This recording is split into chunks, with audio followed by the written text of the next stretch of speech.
ఓం శ్రీ గురుభ్యో నమ. శ్రీ మహాగణాధిపతయ నమ. దేవప్రసమేశ్వరులు స్వాగతం. కర్కాటక రాశి. ఈ కర్కాటక రాశిలో పునర్వసు నక్షత్రం 4వ పాదం, పుష్యమి 4 పాదాలు, ఆశ్లేష నక్షత్రం 4 పాదాలు ఉంటాయి. మీ అందరికీ 2026 సంవత్సరం జూన్ నెల 1 నుంచి 15 వరకు ఎలా ఉండదో చూద్దాం. మిత్రులందరికీ 2 ముఖ్యమైన సూచనలు. ఈ జూన్ 2వ తారీఖున గురుడు కర్కాటక రాశి ప్రవేశం. సంవత్సరం కాలం పాటు గురుడు కర్కాటకంలో కొనసాగుతారైన మధ్యలో 3 నెలలు అతిచారగమనం మూలంగా అక్టోబర్ 31 నుంచి జనవరి 24 వరకు సింహరాశిలో సంచారం. దీని యొక్క ప్రభావాలు, ఫలితాలు, ప్రభావాలు అనే కూడా వీడియోలు అందజేశాను, మీరు చూసే ఉంటారు. ఈ గురుగ్రహ దోష పరిహారానికై ఈ గురుడు రాశి మారే రోజున జూన్ 2వ తారీఖున మన దేవప్రశ్న కార్యాలయంలో సామూహికంగా గురుగ్రహ పరిహార హోమాలు జరుగుతాయి. దానిలో ఎవరైనా పాల్గొనాలంటే స్క్రీన్లో ఉన్న నెంబర్ మీరు మెసేజ్ చేసినా, ఫోన్ చేసిన వివరాలు చెప్పడం జరుగుతుంది. అలాగే మరొక సూచన ఏమిటంటే, నెలకు 2 సార్లు జరిగేటువంటి నవగ్రహ నక్షత్ర పరిహార హోమాలు కూడా జూన్ మొదటి భాగంలో జరిగేవి ఇదే రోజు జరుగుతాయి. లైవ్ టెలికాస్ట్ ఇస్తాను చూడండి. ఈ గురుగ్రహ పరిహారాలు అలాగే సామూహిక నవగ్రహ పరిహార హోమాలను కూడా లైవ్ టెలికాస్ట్ ఇచ్చే ప్రయత్నం చేస్తాను. అయితే కొన్ని వేద మంత్రాలు చెప్తున్నప్పుడు కాపీరైట్ ప్రాబ్లం వస్తుంది. సాధ్యమంతరం లైవ్ టెలికాస్ట్ ఇచ్చే ప్రయత్నం చేస్తాము చూడండి. ఈ 15 రోజులు ఎలా ఉండదో చూద్దాం. డెత్ కార్డు ఇంకార్డు తీసుకోవాలి. నైట్ ఆఫ్ వ్యాండ్స్ ఇంకార్డు తీసుకుందాం. వీల్ ఆఫ్ ఫార్చ్యూన్ ఇంకార్డు తీసుకుందాం. 9 ఆఫ్ కప్స్ బాగుంటుంది. మీ జీవితంలో చాలా కాలం వేధిస్తున్న సమస్యల పరిష్కారం దొరుకుతుంది. అన్ని సమస్యలకి పరిష్కారాలు దొరుకుతాయి. ఊహించే చిక్కులు సమస్యలు ఏవైతే ఉంటాయో, అంటే చాలా కాలంగా మీకు సడన్గా ఏదో ఛాలెంజ్ జరుగుతూ ఉండడం, దాన్ని ఎలా బయటపడడం తెలియని పరిస్థితి అయోమయంగా ఉంటూ ఉంటుంది. అవన్నీ కూడా తగ్గుతాయి. సమస్యలు వస్తాయి, తగ్గుతాయి. ప్రశాంతమైన జీవితం, ప్రశాంతమైన కాలం మీరు రాబోతుంది. మీకు అనుకూల వాతావరణం ఉంటుంది. సమస్యలు ఏమన్నా కానీ ఎదుర్కొనే శక్తి, సామర్థ్యం కలుగుతాయి. సమస్య పరిష్కార శక్తి వస్తుంది మీకు. సమస్య పరిష్కార శక్తి వస్తుంది మీకు. అన్ని సమస్యలు తీరుతాయి.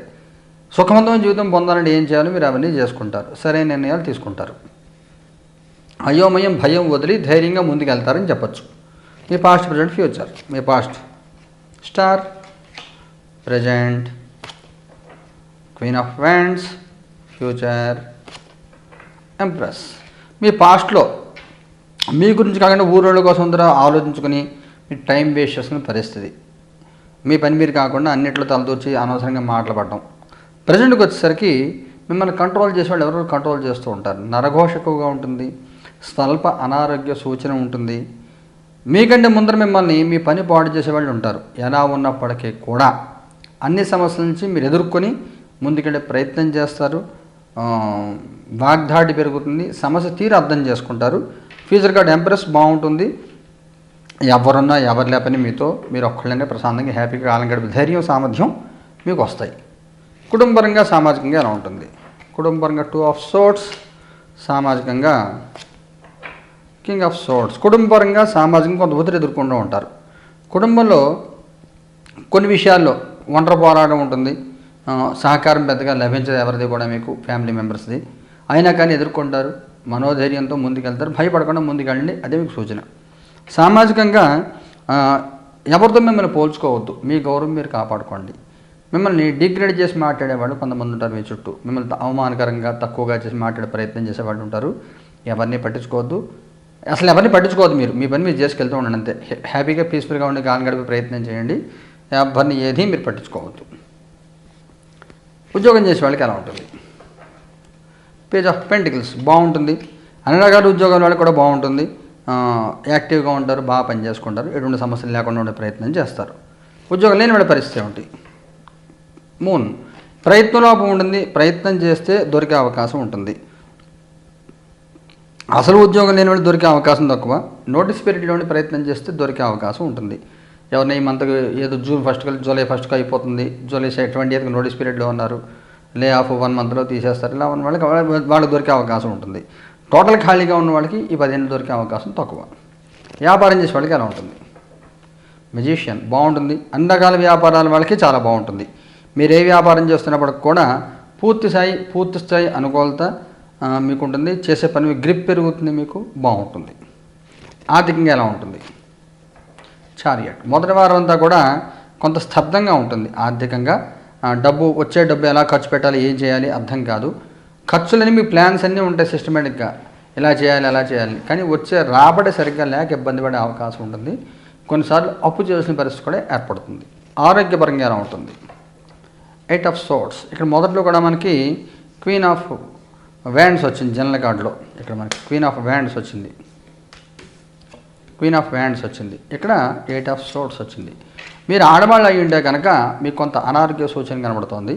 లేదా మీరు మగవాళ్ళు అయి ఉంటే పెళ్ళైతే మీ శ్రీమతి గారికి, పెళ్ళి కాకపోతే అమ్మగారికి కొంత అనారోగ్యం కలిగే అవకాశం ఉంటుంది. హార్మోనల్ ఇంబ్యాలెన్స్ కానీ, ఏదైనా ఇన్ఫెక్షన్స్ గురవ్వడం కానీ, ఇలాంటిదైనా కొంత ఇబ్బందులు పడే అవకాశం కొంతవరకు కనబడుతోంది. ఏదైనా ముఖ్యమైన సంఘటన జరుగుతుందా? High priestess. మొహమాటం వదిలిపెట్టాలి. మీరు మీ సమస్య గురించి మీరు మాట్లాడాలి. మీకున్న ఇబ్బంది మీరు చెప్పాలి. ఏమనుకుంటారో అంటే మీరు ఇబ్బంది పడతారు. ఎవరైనా ఏవైనా అనుకోనండి, మీకు ఏదో సమస్య ఉంటే మొహమాట లేకుండా చెప్పండి. మీ తెలివితేటలు ఉపయోగించి కార్యసిద్ధి చేసే ప్రయత్నం చేయండి. మళ్ళీ వెనక్కి వస్తాను. ఇక్కడ నేను అనారోగ్యం అన్నప్పుడు ఏదైనా సర్జరీ లాంటిది ఏదైనా చేయాలి, ఏదైనా పెండింగ్ ఉంది చాలా కాలం నుంచి అనుకుంటే ఏదైనా డాక్టర్ గారు చేయించాలి అంటే చేయించుకోండి. డాక్టర్ చెప్పింది ఫైనల్గా తీసుకోవాలి. ఆరోగ్యం విషయంలో మీరు సొంతంగా ఏమీ నిర్ణయాలు తీసుకోవద్దు. మగవారి సంబంధించి ప్రత్యేక సూచన ఏమైనా ఉందా? 9 ఆఫ్ పెంటికల్స్. ఆడవారి ప్రత్యేకమైన సూచన ఏమైనా ఉందా? 9 ఆఫ్ వ్యాండ్స్. వైవాహిక జీవితం ఏమైనా ఉంటుంది? 10 ఆఫ్ వ్యాండ్స్. సంతానపరంగా ఎలా ఉంటుంది? Page of swords. విద్యార్థుల పిల్లలకి ఎలాగ ఉంటుంది? 3 ఆఫ్ పెంటికల్స్. మగవారికి సంబంధించి 9 ఆఫ్ పెంటికల్స్ బాగుంటుంది. జీవితంలో స్థిరత్వం వస్తుంది. మీరు చెప్పిన పాజిటివ్ పాయింట్లు ఏవైతే ఉన్నాయో అవన్నీ మగవాళ్ళకి కనబడుతున్నాయి. అంటే మంచి ఫ్యూచర్ రావడము, సమస్యలు ఏమైనా ఎదుర్కోవడము, ఇవన్నీ కూడా మగవారికి కనబడుతోంది. జీవితంలో స్టేబుల్గా నడుస్తుంది లైఫ్. చెప్పుకోదగిన సమస్యలు చిక్కులు లేకుండా కాలం గడిపే ప్రయత్నం చేస్తారు. ఆడవారికి 10వ తరగతి దాకా కొంత నిరీక్షణ ఉంటుంది. ఏ పనిలో మూమెంట్ రాదు, ఒత్తిడి అధికంగా ఉంటుంది, ఎదురు చూడడం తప్ప చేయలేని పరిస్థితి అంటూ ఉంటుంది.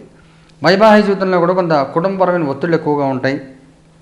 చుట్టాలు రాకపోకలు కానీ, ఆర్థిక విషయాలు ఫైనాన్షియల్ సపోర్ట్ చేయవలసి రావడం కానీ ఇలాంటివి ఏమైనా ఉంటే కొంచెం ఇబ్బందులు పడే అవకాశం ఉంటుంది. సంతానపరంగా కొన్ని నిర్ణయాల విషయంలో ప్రభావితమయ్యే అవకాశం ఉంటుంది. పిల్లలు స్వతంత్రమైన నిర్ణయాలు తీసుకుని పేరెంట్స్ని లెక్క చేయక కొంతమందికి, అంటే అందరికి కాదు కొంతమందికి, ఈ పేరెంట్స్ ఇబ్బంది పడే అవకాశం ఉంటుంది. అందువల్ల కొంచెం ముఖ్యమైన నిర్ణయాలు, పెళ్ళిళ్ళు కానీ, ఉద్యోగాలు కానీ, ఏదైనా ప్రాపర్టీ కొనడం ఇలాంటివి ఏదైనా ఉంటే అటు కొంచెం ఆగి చేయండి, తొందరపడకండి. ఈ సమయంలో విద్యార్థులు వెళ్ళి పర్వాలేదు, సపోర్ట్ ఉంటుంది, అనుకూల వాతావరణం అంతా ఉంటుంది, ఫుల్ సపోర్ట్ ఉంటుంది, ఎటువంటి సమస్యలు ఇబ్బందులు ఏమి ఉండవు. నక్షత్రాల వారిగా తీసుకుంటే పునర్వసు నక్షత్రం 4వ పాదం వాళ్ళకి ఎలా ఉంటుంది? లవర్స్. పుష్యం వాళ్ళకి ఎలా ఉంటుంది? 7 ఆఫ్ పెంటికల్స్. ఆశ్లేష వాళ్ళకి ఎలా ఉంటుంది? Yes of wands. పునర్వసు నక్షత్రం వాళ్ళు అతిగా ఎవరి మీద ఆధారపడద్దు, ఎమోషన్స్ తగ్గించుకోవాలి, వాస్తవంలో జీవించాలి. మొదటి వారం అంతా కూడా లైఫ్లో ఎవరు లేకపోయినా ఏది ఆగిపోదు. చాలా ముఖ్యమైనది. ఓ భార్య భర్త పెళ్ళయింది, ఒక 50 ఏళ్ళు కాపురం చేశారు, అకస్మాత్తుగా భార్య భర్త చనిపోయారు అనుకోండి, ఏమవుతుంది? ఏం కాదు. 2 రోజులు ఏడుస్తారు, 3 కాలం ఎలాంటి దాన్ని మర్చిపోయేలా చేస్తుంది కాలం. అలాగా ఆగిపోదు ఏది కూడా కాలం. ఈ విషయం తెలుసుకోవాలి పునర్వసు వాళ్ళు. అతిగా ఆధారపడద్దు, ఎమోషన్స్ తగ్గించుకోండి, వాస్తవంలో జీవించండి. మొదటి వారం అంతా కూడా కొంత మీకు మానసికంగా కొంత ఒత్తిడికి గురవుతూ ఉంటారు, ఉద్వేగంగా ఉంటారు, రకరకాల మీరు అనుకున్నది జరగదు, ఆ జరగక ఇబ్బంది పడుతూ ఉంటారు. అందువల్ల వాస్తవంలో జీవించండి. పుష్యం వాళ్ళకి శక్తికి మించిన ఆలోచనలు చేయొద్దు. ఫైనాన్షియల్ మ్యాటర్స్లో కానీ, మిగతా ఫ్యామిలీ మెంబర్స్ కానీ మీరు ఊహించుకోవద్దు ఇలా ఉంటుంది అలా ఉంటుందని. మీ ఊహలేమీ నడవే సమయంలో. 2వ వారంలో కొంత అనుకూలత, మొదటి వారంలో వ్యతిరేకత ఉంటుంది. ఆశ్లేష వాళ్ళకి బాగానే ఉంటుంది, పర్వాలేదు, కొంత సక్సెస్ఫుల్గానే ఉంటుంది. సమస్యలను పరిష్కారం చేసుకుంటారు, మొండితనంతో సమస్యను పరిష్కారం చేసే ప్రయత్నం చేస్తారు. కొంత అనుకూల వాతావరణం ఆశ్లేష వాళ్ళకి ఉంటుందని చెప్పచ్చు. పరిహారం ఏం చేయాలి? పునర్వసు వాళ్ళు ఏం పరిహారం చేయాలి? టవర్ కార్డు తీసుకోవాలి. 8 ఆఫ్ పెంటికల్స్. ఒకసారి మీ జాతకం చూపించుకొని తగిన పరిహారం చేయించుకోండి. నవగ్రహాలకి ప్రదక్షిణాలు చేసుకోండి, నవగ్రహ ఆరాధన చేసుకోండి. పుష్యం మళ్ళీ ఏం చేయాలి? 9 ఆఫ్ కప్స్. వీరభద్రుని ఆరాధన చేయండి, లేదా మణిభద్ర మంత్రం జపం చేసుకోండి. మణిభద్ర మంత్రం జపం చేసుకుంటే బాగుంటుంది. ఆశ్లేష వాళ్ళు ఏం చేయాలి? ఎంపరర్. శివారాధన చేసుకోండి. రాహుగ్రహానికి హోమం చేయించుకోండి. చేసుకుంటే బాగుంటుంది. ఈ పరిహారాలు 2 జరుగుతాయి. 5 రోజు గురుగ్రహ పరిహారాలు జరుగుతాయి. చూడండి, చూడండి. శుభం భూయాత్.